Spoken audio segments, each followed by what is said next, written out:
My basic training for the Air Force was at Lackland Air Force Base in San Antonio, Texas.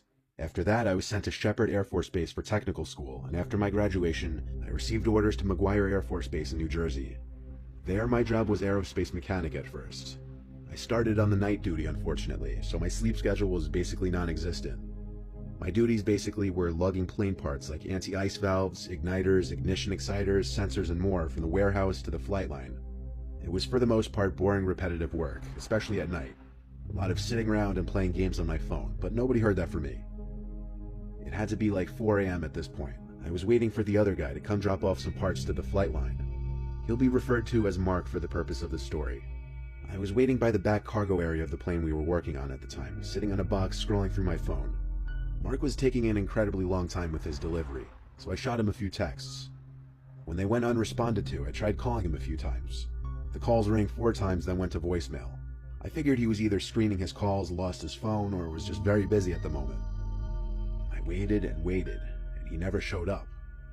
Eventually I got a call from Mark's number, so I picked up, but it wasn't Mark's voice on the other end. It was some random guy. He sounded like a grown man in his 40s. He said he saw I tried calling a few times and said he found this phone on the ground outside of the base.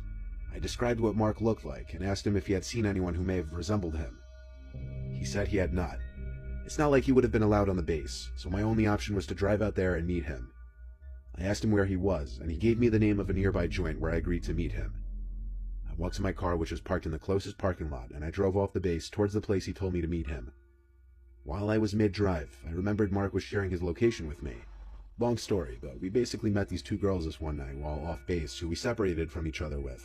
We, as a joke, started sharing our locations with each other in case we got quote-unquote murdered, as we kept joking.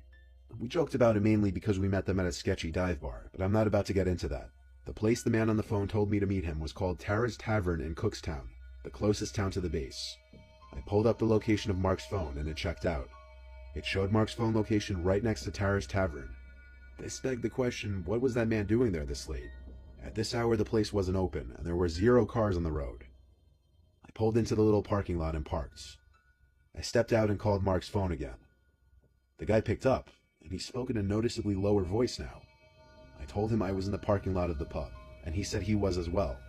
He said in almost a whisper, "I'll be right over." Then he hung up. It was weirder in the moment than it sounds explaining it. I looked at the location on my phone to see if it was updating, but it seemed the location of Mark's phone was in this small patch of woods about 200 feet long and 200 feet wide. I tried calling again, and it went straight to voicemail. I looked around the whole parking lot but didn't see anyone. I was all alone. Not even an occasional passing car. I looked to the woods when I heard something over the sound of the crickets, like someone's footsteps. And then I saw a man. It was him. He was standing just behind the tree line between the woods and the parking lot. He called to me, "Are you alone?" And the sight of him, only his upper body visible, it was freaky as hell. I called back, "No, why?" as I inched my way closer to my car. This was one giant red flag. He called back, "Who are you with?" I didn't answer that. I got in my car and drove back to base. I called my supervisor and told him Mark was missing and someone was hiding in a patch of woods with his phone. My supervisor told me he was with Mark at that moment. He told me to meet them at the small building by the flight line. I met with the two and told them once again what I witnessed when tracking his phone. Mark told me what happened. While off the base, he was approached by somebody outside of a 24/7 convenience store, asking for a ride back to the base. Mark believed that he was actually in the Air Force at first and let him in the car. But as they were driving, the man asked Mark to pull over by the woods so he could pee real quick. Mark obliged for some reason.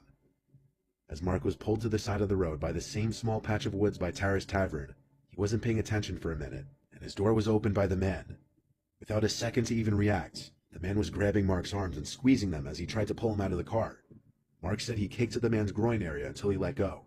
He dropped his phone and it fell out of the car during the struggle, but as he was free, he drove the car away with the door still open at first. And next thing that happened was he went back to the base to talk with our supervisor. We of course called the police and all went to Tara's Tavern to check if the man was still there. The location of Mark's phone was no longer popping up on the map. It's possible the man destroyed the phone. All we did was file a police report. Some people out there are actually crazy and dangerous. Who knows what he would have done to either of us if he had gotten us in the woods.